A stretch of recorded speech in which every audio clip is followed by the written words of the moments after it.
So for accessing rolling in this lumbar spine, so the point of this exercise is to help you access the lumbar spine and pelvic floor and learn how to corset in a little bit of a softer way as you mobilize the vertebrae.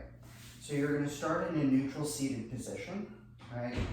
Neutral means that you're trying to get as close to having the shoulders over the hips as possible while staying fairly grounded in the feet. And so what I would tell you is if you're able to sit upright in this position and keep the feet flat, great.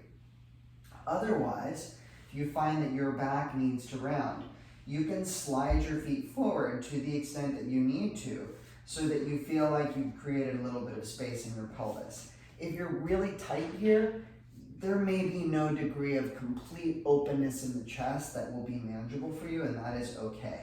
You're finding relative neutral. Even if your toes are off of the floor, I want you to be reaching down through the base of your big toe so that the foot is engaged.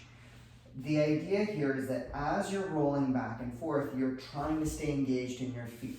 So you can have the hands by your sides, which will help you to focus on not bracing in the shoulders. You can have your arms in front of you, but always make sure that you're not rounding and hunching your back as you do this. So from here, slowly with your breathing, you're going to inhale to roll backwards.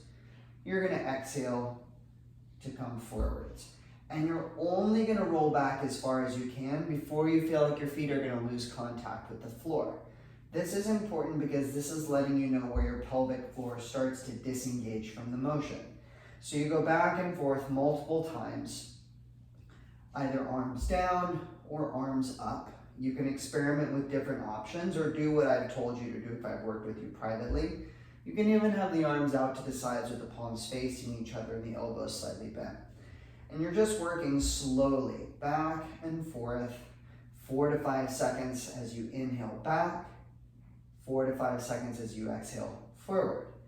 You'll start to warm up fairly quickly. You're going to start to feel your hip flexors. And when you get to a point where you feel like, oh, I'm really feeling things, you're going to hold and breathe. And I want you to take yourself right to the edge of where you're able to still keep your feet engaged into the floor. Try not to grip at the tips of your toe. And then you'll hold and you'll breathe in this position, always with each exhale trying to gently pull the navel towards the spine, and with each inhale trying to lengthen the torso while continuing to let the lower back relax, okay? So you're trying not to keep your back completely flat and straight as you lower.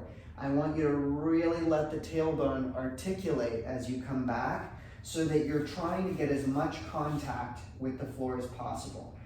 As this gets more open, eventually you're going to take this all the way down to the floor